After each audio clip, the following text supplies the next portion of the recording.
Bienvenidos a Sincronicidad y Conciencia Cuántica. En el viaje de hoy, exploraremos cómo las profundas enseñanzas sobre nuestra evolución espiritual pueden ser aplicadas de manera práctica en nuestra vida cotidiana. Tras haber examinado el trayecto desde el reino mineral hasta el estado humano y haber comprendido la evolución de nuestra conciencia, es fundamental traducir estos conocimientos en acciones concretas que enriquezcan nuestra existencia diaria. La comprensión de nuestro papel como co-creadores y la apreciación de la vida espiritual en todas las formas de existencia nos invitan a vivir con una mayor conciencia y responsabilidad. En lugar de vernos como entidades separadas, podemos integrar estas enseñanzas para fomentar una conexión más profunda con nuestro entorno y con los seres que comparten nuestro planeta. Esta perspectiva nos permite actuar con mayor empatía y respeto, reconociendo que cada acción tiene un impacto en el equilibrio universal. En este audiolibro, nos enfocaremos en cómo podemos aplicar estas enseñanzas en nuestra vida diaria para reflejar nuestro crecimiento espiritual y contribuir positivamente al bienestar común.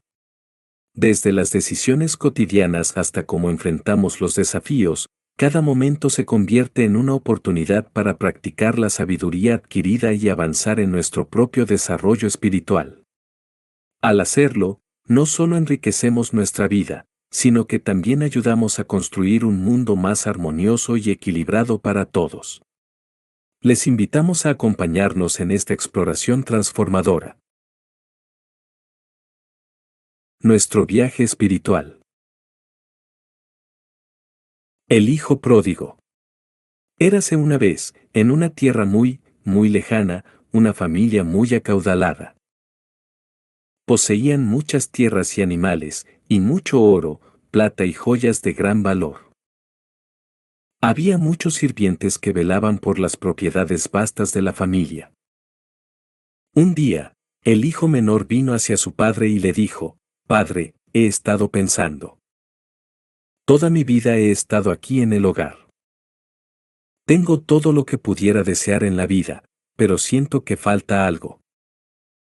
Existe todo un mundo allá afuera que nunca he visto. Quisiera emprender un viaje para ver lo que hay allá afuera y lo que me he estado perdiendo. Pero necesito algún dinero para cubrir los costos del viaje. ¿Estarías tú dispuesto a darme la parte que me corresponde de la herencia, de manera que pueda yo llevar a cabo esta aventura?» El padre era muy sabio y consintió, sabiendo que la experiencia que su hijo adquiriría saliendo hacia el mundo sería algo que jamás obtendría quedándose en casa. «Hijo mío, lo haré», le contestó el padre, «te daré tu parte de la fortuna familiar para ayudarte en tu aventura. Ve y experimenta todo lo que hay allá afuera. De seguro que te hará una persona más fuerte y sabia. Te extrañaremos mucho y pensaremos en ti todos los días. Si deseas regresar, siempre serás bienvenido». El hijo partió con su parte de la fortuna familiar. Cada vez que llegaba a un pueblo o villa, hacía amigos nuevos y los agasajaba financiando festejos espléndidos. Experimentaba las mejores cosas que la vida podía ofrecer y se regocijaba en los placeres y deseos recién descubiertos. Cada vez que se sentía aburrido con un grupo de amigos, emprendía viaje nuevamente, conocía amigos nuevos y tenía nuevas experiencias. Esto lo hizo hasta que se encontró muy lejos del hogar y su vida anterior se convirtió en un recuerdo lejano. Un día en que el hijo introdujo su mano en el bolsillo para extraer dinero para pagar por su cena, descubrió que éste se había terminado. Había gastado toda su fortuna y ahora se encontraba desprovisto. «¿Qué haré ahora?», pensó. «Nunca he tenido que trabajar un solo día en mi vida. No sé ni tan siquiera cómo trabajar». Siguió su marcha y dondequiera que iba se ofrecía para trabajar a cambio de alimento, pero nadie quería ocupar a una persona de su edad que nunca había trabajado antes. Finalmente, logró conseguir un empleo alimentando cerdos. Era un trabajo repugnante, pero no tenía otra opción, así que aprendió a tolerar el trabajo arduo y los malos olores. Había días en que no tenía alimentos y su estómago se quejaba y hubiera ingerido gustosamente la basofia que estaba repartiendo a los cerdos. Una noche tuvo un sueño. En este vio su hogar, sus padres y hermanos, y vio lo mucho que ellos lo extrañaban. Él casi se había olvidado de ellos, había pasado tanto tiempo desde su partida. Cuando despertó, sus ojos estaban húmedos por el llanto. En ese momento tomó la decisión de regresar a su hogar, no obstante el tipo de recibimiento que pudiera recibir. Lentamente repasó los pasos andados, muchas veces pasando por los pueblos y villas que había visto antes. Con frecuencia se encontraba con las mismas personas que habían sido sus amigos, pero éstas parecían no reconocerlo. Ya no era el joven guapo y rico que habían conocido, y ellos no tenían tiempo para alguien que era pobre. Hubo veces que dormía en el bosque, rodeado por lobos que aullaban y por otras criaturas de la noche. Pero él no temía. Ya tenía mucha experiencia en cómo era que funcionaba el mundo y las cosas y sabía cómo protegerse de los animales salvajes. Luego de viajar muchos meses, un día reconoció al fin los lindes de la propiedad de su familia. Su corazón palpitó con expectación y temor a medida que caminaba hacia el hogar que había abandonado tanto tiempo atrás. Alguien salía a recibirlo y era su padre, al cual no había visto en muchos años. Su padre lo abrazó con cariño y, dirigiéndose a uno de los sirvientes, le dijo: «Ve y mata al becerro más gordo que tengamos, y prepara una fiesta para mi hijo». Al escuchar esto, el otro hijo enfureció. «No puedo creer esto», dijo. «Este hijo tuyo, haragán e inútil, que despilfarró su parte de nuestra fortuna familiar, regresa ahora sin rendir ninguna cuenta por lo que hizo. En cambio, yo me quedé aquí todo el tiempo y tú nunca hiciste una fiesta para mí. Esto es injusto». El padre se volvió hacia él sin la más mínima señal de enojo y le dijo: «Siempre he estimado y agradecido todo lo que has hecho y eres muy apreciado para mí, pero mi hijo, el cual había perdido, ha regresado. Es entonces propio y adecuado que nos regocijemos y demos la bienvenida a su regreso». ¿Cuál de estos hijos está más capacitado para administrar la hacienda del padre cuando llegue el momento de entregar esta a un miembro de la familia? El padre, siendo muy sabio, reconoció el inmenso valor que tenía la experiencia que su hijo menor había adquirido. Aquí había una persona que comprendía los problemas de la vida y podía apreciar las adversidades que vivían las personas que no eran tan pudientes como ellos. Este hijo podía entender y apreciar a los animales, los cuales constituían una gran parte de la fortuna familiar. Él se había sobrepuesto a grandes dificultades y había aprendido lecciones de vida muy valiosas mientras estuvo fuera del hogar. Esta era una persona en la cual se podía confiar para que condujera una gobernanza de la hacienda con cuidado y consideración para con todas las partes involucradas, tanto humanas como animales, y el cual podía ser su sucesor de confianza. Migraciones. Existen unos hechos sorprendentes con relación a la migración de los animales. Por ejemplo, hay un tipo de mariposa anaranjada y negra, llamada mariposa monarca, que vive durante el verano en las latitudes del norte, pero se ve precisada a migrar hacia climas más cálidos en el sureste de los Estados Unidos o de México. Lo que resulta poco usual acerca de esta mariposa es que ninguna de ellas en su plano individual efectúa la migración en su totalidad. El largo de vida de estas mariposas es tan corto que nacen y mueren generaciones múltiples de ellas durante la travesía. ¿Cómo es que una bandada de mariposas, ninguna de las cuales ha completado jamás el viaje en su totalidad, puede encontrar el camino sin equivocarse? Este es uno de los grandes misterios de la naturaleza. Quizás la conciencia de una mariposa moribunda se transfiere a la larva que luego se convertirá en oruga. La golondrina del Ártico ostenta la marca para la migración a larga distancia.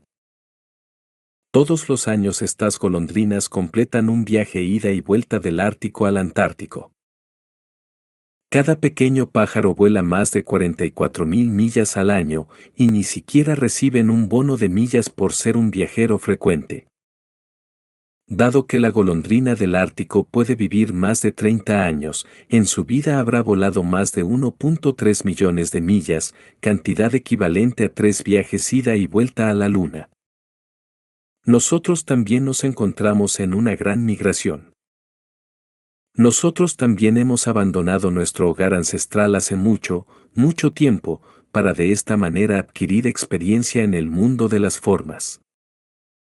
Nosotros también estamos efectuando nuestro camino de retorno al hogar, en muchos casos con solo un recuerdo vago de hacia dónde es que nos dirigimos y cuál es el camino para llegar allí. Nuestro viaje espiritual. Nuestra migración es más increíble aún que la de los animales. Nosotros comenzamos dicha migración desde nuestro hogar espiritual ancestral hace ya una cantidad de tiempo tan larga que resulta indeterminada. Desde esa época, la conciencia que utiliza a nuestro cuerpo humano en la actualidad ha pasado por transformaciones innumerables, experimentando así niveles de desarrollo incalculables.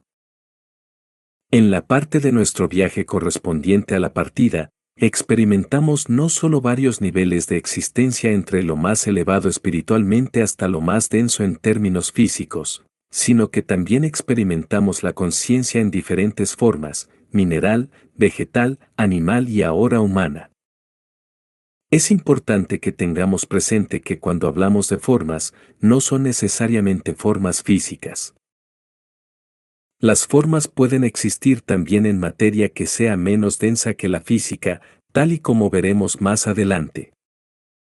Durante millones de años en el reino mineral, esta conciencia experimentó mayormente un sentido de presión. Los minerales que existen en la actualidad en nuestro planeta experimentan no solo presiones tremendas, sino que también temperaturas extremadamente elevadas, en muchos casos tan intensas que cambian los enlaces químicos. Por ejemplo, los átomos de carbono, por medio de grandes presiones y calor, se transforman en diamantes. Esta transformación sorprendente es simbólica de una transformación aún mayor que ocurre a lo largo de extensos periodos de tiempo. La conciencia que en la actualidad experimenta la vida a través de cuerpos físicos humanos aquí en la Tierra, experimentó el equivalente a la etapa mineral hace mucho tiempo atrás, en una forma que pudo haber sido muy diferente de la del reino mineral actual. La experiencia adquirida en el reino mineral es pequeña si la comparamos con la adquirida en otros reinos. Además de calor y presión, los minerales, cuando se encuentran en la superficie del planeta, experimentan también la luz solar, el viento y la lluvia. Este es el comienzo de nuestra experiencia con las sensaciones físicas. La experiencia que nuestra conciencia adquirió en el reino mineral fue mucho menor a esto, mayormente un sentido vago de existencia y una sensación de presión. Los ejemplos más excelsos del reino mineral en la actualidad lo componen las piedras preciosas y semipreciosas, diamantes, rubíes, zafiros, esmeraldas y muchas otras. La etapa de conciencia subsiguiente nos llevó a realizar varias experiencias en el reino vegetal. En términos de tiempo terrestre, el periodo al que nos referimos como las etapas mineral y vegetal es tan extenso como para ser inconmensurable por nuestro sistema de medición de tiempo. De todas formas, en estos otros niveles de existencia el tiempo no se puede medir de la forma en que se mide en el mundo físico. Las plantas primitivas existentes en esta tierra física eran organismos unicelulares similares a las algas. Estas, a su vez, comenzaron a desarrollarse en versiones más complejas y finalmente migraron a vivir en tierra firme. Las primeras plantas terrestres, las cuales aparecieron alrededor de 480 millones de años atrás, eran similares a los musgos y plantas relacionadas modernas. Ellas no tenían sistemas para conducir agua, por lo que tenían que mantenerse cerca de los abastos de este líquido. Una vez las plantas desarrollaron sistemas vasculares, éstas podían vivir más alejadas de los abastos de agua. Ellas desarrollaron esporas como medio de propagación. Más adelante, surgieron plantas con tejido leñoso ramificado y aparecieron entonces pequeños arbustos. A lo largo de periodos de tiempo extensos, estas plantas se desarrollaron en los magníficos bosques de árboles tanto de hoja perenne como de hoja caduca que conocemos actualmente. Eventualmente las plantas comenzaron a producir semillas. Las plantas productoras de flores fueron de entre las últimas en desarrollarse, asistido esto por la aparición de abejas y otros insectos que ayudaron con el proceso de polinización. De hecho, las flores, junto con los grandes árboles, representan la culminación del reino vegetal. Los miembros más avanzados del reino vegetal tienen una relación muy cercana con el reino animal, proveyendo lugar para anidaje y alimento a muchos pájaros, varios mamíferos y numerosos insectos. Las plantas tienen la capacidad de absorber minerales directamente de la tierra a través del sistema de raíces que han desarrollado. ¿Cuál es la experiencia en el reino vegetal en la actualidad?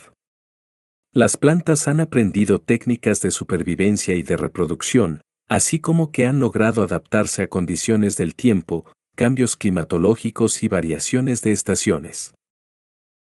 Las plantas producen feromonas para atraer insectos polinizantes e inclusive las utilizan para comunicarse entre sí. Ellas han aprendido a tener un sentido de comunidad y de interrelación. El reino vegetal experimenta lo que es el nacimiento, desarrollo, reproducción, deterioro y muerte. Podemos decir que el reino vegetal es el más exitoso de los reinos en la Tierra. Debido a su capacidad de transformar la energía del sol en alimento mediante el proceso de fotosíntesis, ninguna vida animal o humana puede existir en forma física sin las plantas.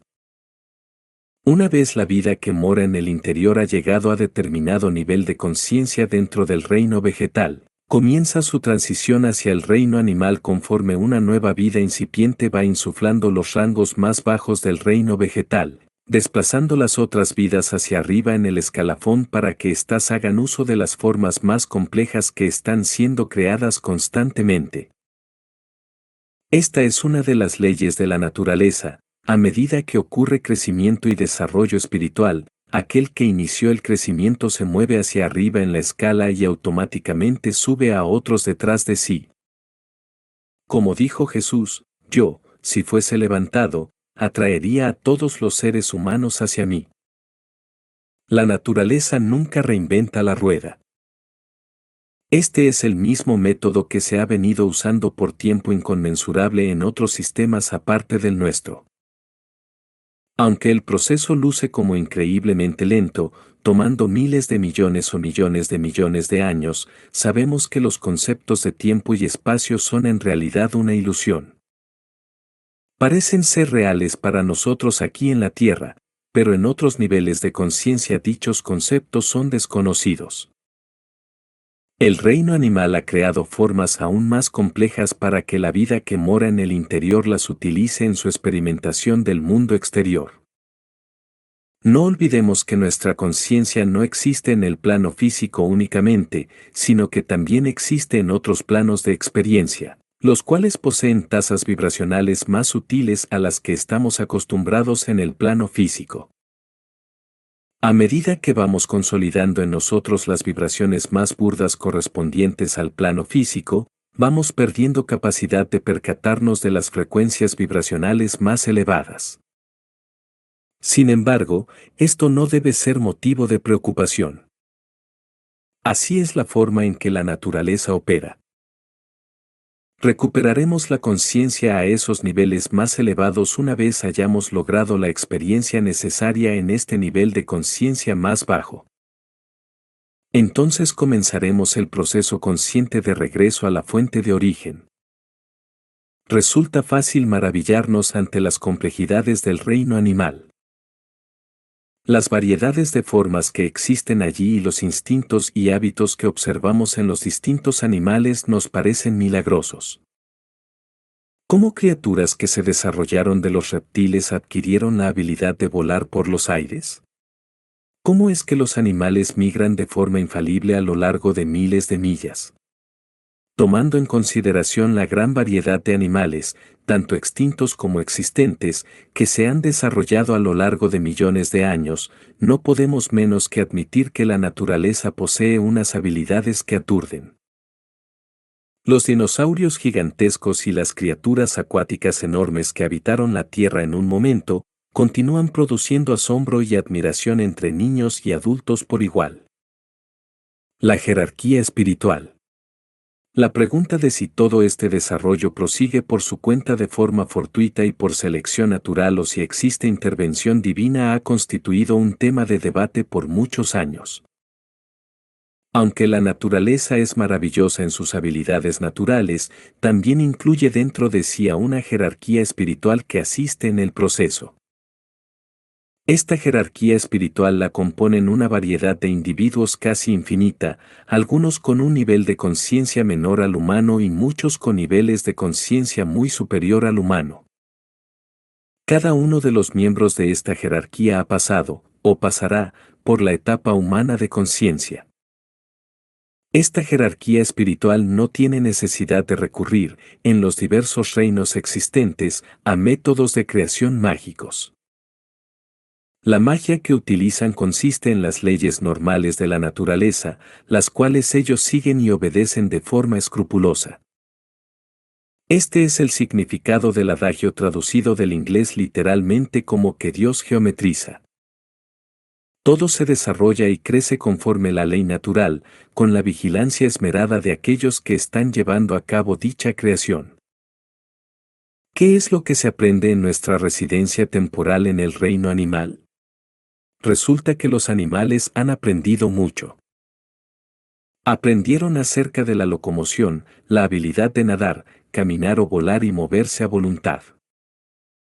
Los animales experimentan el sexo y el placer que va de la mano.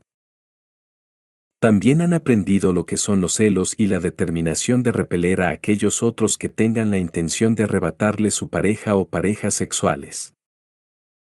Una de las cosas aprendidas es un sentido muy fuerte de identidad propia, o sea, el ego. El ego personal es muy débil en animales que funcionan como un grupo coherente, tal como una escuela de peces o una bandada de pájaros, pero a medida que la conciencia va escalando en la evolución animal, el ego se vuelve cada vez más fuerte. Surgen el macho y la hembra alfa y se establece una jerarquía. Esto se desarrolla de forma natural como un mecanismo para asegurar que los animales más fuertes tuvieran la mayor posibilidad de sobrevivir y reproducirse. Por este medio, el grupo como un todo tendría mayor posibilidad de sobrevivencia. Es interesante notar que nosotros también recuperaremos este sentido de conciencia de grupo, en donde cada miembro del grupo podrá acceder a todo el conocimiento y experiencia de todos los otros miembros del mismo. Para algunas personas adelantadas, esto ya ha comenzado a ocurrir. Para otros, esto ocurrirá en el futuro distante aún. La jerarquía espiritual. ¿Cómo es que una gacela nacida en la sabana africana aprende en pocas horas, no solo a caminar, sino a correr? Resulta obvio que esta capacidad es crucial para la sobrevivencia de la especie, pero eso no explica cómo es que puede suceder. No importa si hablamos de un geranio, una mariposa, una gacela o un ser humano, estamos todos conectados en varios niveles con todas las criaturas, pero en especial con aquellas de nuestra misma especie y en particular con ese grupo específico cuyos miembros viajan juntos en esta travesía espiritual, todos los cuales están aproximadamente en el mismo nivel de desarrollo. Los animales han aprendido a criar y cuidar a su prole, con frecuencia por periodos de tiempo prolongados. Ellos forman familias y comunidades, muchas veces de gran tamaño. Los animales tienen un sentido fuerte de pertenencia al grupo, y ello constituye una parte primordial de su identidad. El estar separado del grupo y vivir en aislamiento resulta comúnmente en el peor destino que un animal pudiera tener. El instinto de pelear o huir ha sido muy bien aprendido por los animales, así como muchas otras emociones como el miedo, la ira, los celos, la venganza, el afecto y la satisfacción. Los animales han aprendido a pelear por su propia vida, así como para proteger a los miembros de su familia que llevan sus mismos genes, y también por el bienestar de la bandada o manada a la cual pertenecen. Cada miembro tiene que trabajar en conjunto con el resto de la comunidad. No se tolera la insubordinación ni ninguna otra actividad que vaya en contra del bienestar de la comunidad. Aquellos que entren en este comportamiento son castigados y con frecuencia matados. El bienestar del grupo es mucho más importante que los deseos de cualquier individuo. ¿Hemos pasado en realidad por todos los niveles de conciencia que usted describe? Uno como individuo no. Sin embargo, la conciencia que obra en la actualidad en nuestro cuerpo humano, y más importante aún en nuestra alma humana, ha recorrido todos estos niveles variados de conciencia. Aun cuando sea algo difícil de comprender, nuestra conciencia no ha estado siempre en el nivel físico tal y como lo conocemos en nuestra vida diaria. Existen varios niveles de conciencia, los cuales discutiremos en mayor detalle más adelante. Lo importante es que mantengamos presente que la naturaleza del espíritu es el crecimiento y que esto ocurre por medio de la expansión de conciencia. Como reza un antiguo adagio cabalístico, el aliento, ma, se convierte en piedra, la piedra en planta, la planta en animal, el animal en ser humano, el ser humano en espíritu, y el espíritu en un Dios. Es casi imposible concebir que una planta exista en el plano de las emociones o del pensamiento, mas sin embargo sí ocurre. La dificultad surge como resultado de nuestra identificación con las formas físicas de las cosas. Una vez nos adiestremos en ver todo como campos de energía y en patrones de energía que se interconectan, el asunto sí cobra sentido.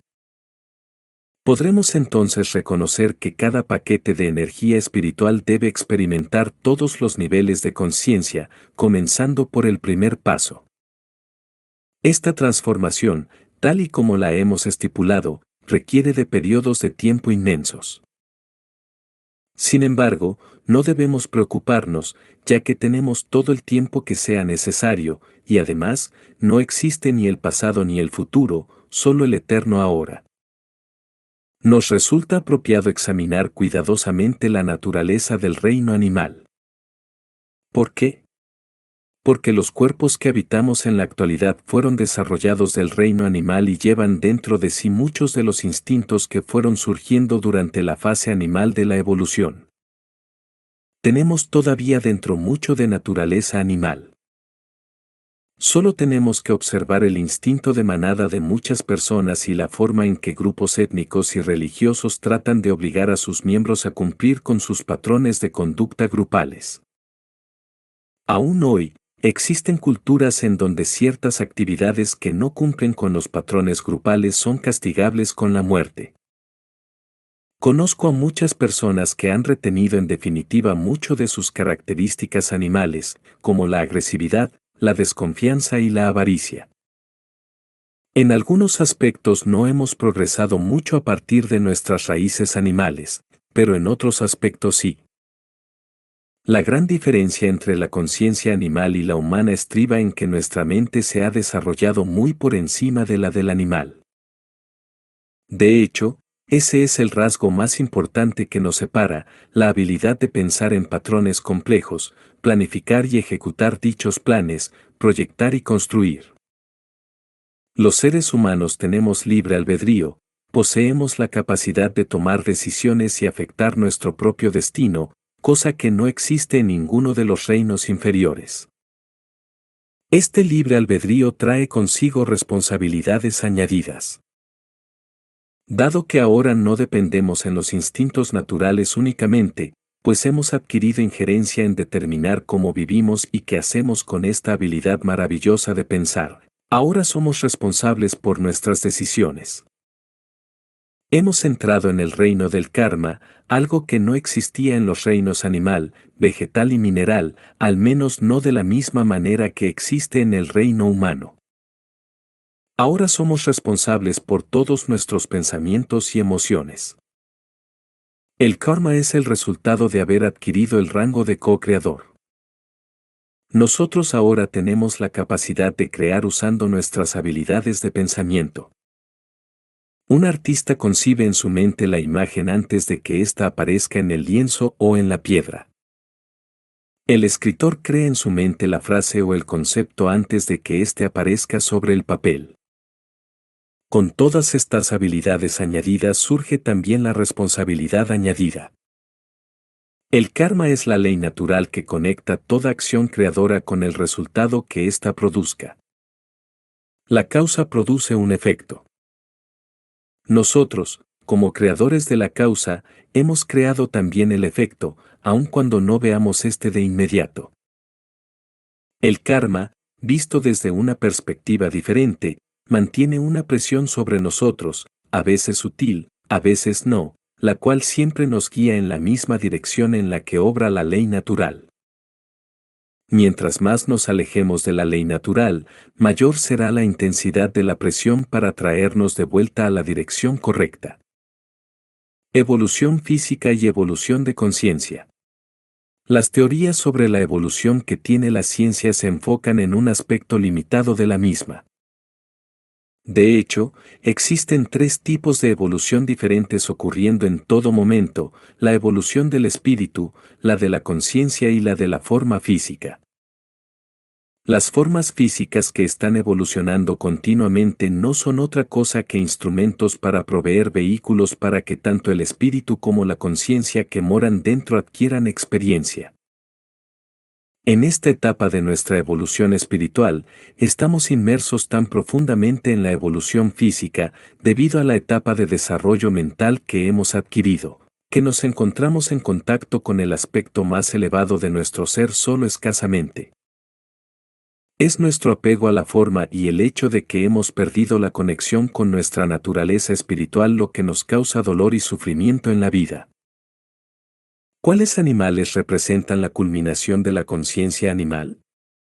Los elefantes, caballos, perros, gatos, ciertas cotorras, simios, delfines y ballenas. Muchos de estos han venido a estar en contacto estrecho con los humanos por medio de la domesticación. Esto es una fase importante en su desarrollo y una en la que tenemos una responsabilidad tremenda de respetar la conciencia que evoluciona dentro de estas formas. ¿Significa esto que algunos de estos animales más desarrollados se convertirán en seres humanos en una encarnación futura? Sí, pero esto no sucede enseguida. En la etapa actual del proceso evolutivo, no resultaría adecuado tener más individuos entrando a los escalafones más bajos del desarrollo humano.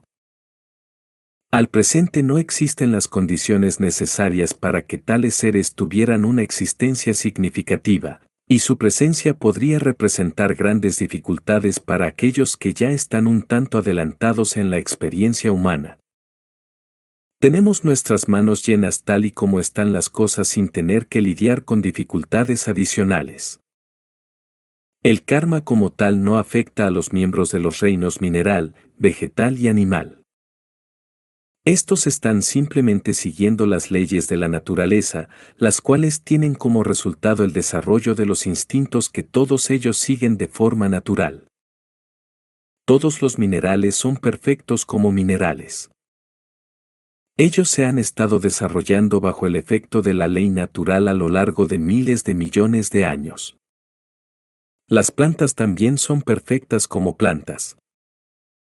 Ellas siguen fielmente el flujo natural del universo y cumplen con su función a la perfección. La mayor parte de los animales también son perfectos como animales. Aún actividades que nos resultarían repugnantes, tal como observar a un animal de presa seleccionar, matar y comerse a otros animales, son parte del proceso natural. Muy pocos animales se apartan de este proceso natural, y la mayor parte de los que sí lo hacen es por haber sido influenciados mediante su contacto con los humanos y por imitación del comportamiento humano. Todos estamos familiarizados con algunos cuentos de elefantes bravos y feroces que efectúan embestidas a ciegas luego de haber sido maltratados por años y de las mascotas que castigan a sus dueños cuando sienten que han sido descuidadas o tratadas injustamente. El reino humano es el más avanzado de todos aquellos que una persona promedio pueda percatarse de que existan en este planeta. Por tal razón hemos considerado, por largos periodos de tiempo, que todos los otros reinos, mineral, vegetal y animal, han estado aquí para nuestro uso de la forma que deseemos. Como consecuencia de una carencia de entendimiento, no somos conscientes, lamentablemente, del espíritu que habita en toda forma de vida, aún dentro del mineral. Es tiempo de que nosotros los humanos reconozcamos la responsabilidad tan tremenda que tenemos para con las otras formas de vida. Esto lo podemos comenzar a hacer honrando la vida espiritual que mora en todas las formas de la naturaleza. Una vez el consciente que habita dentro de nosotros tomó residencia en la forma humana, un cambio tremendo tuvo lugar. La sabiduría antigua nos enseña que, llegado al nivel humano de conciencia, ocurre una emanación de espíritu adicional que crea al alma humana. Los humanos somos, de hecho, especiales por virtud de este principio guía en nuestras vidas, de cuya existencia hemos estado, por largas épocas, conscientes solo escasamente. Uno de los propósitos del presente libro es enseñarnos más acerca del alma humana y en cómo podemos incrementar nuestro contacto con ella, abriendo así nuevos campos de desarrollo espiritual. ¿Cuál es la naturaleza de esta gran migración en que nos encontramos? ¿Cuál es nuestra función actual y qué podemos esperar en las etapas de desarrollo espiritual futuras? El propósito de este libro es explicar tan claro como sea posible en dónde es que estamos actualmente en el esquema del desarrollo espiritual, cuál será nuestro estado de conciencia en el futuro y qué pasos podemos dar ahora para acelerar el proceso.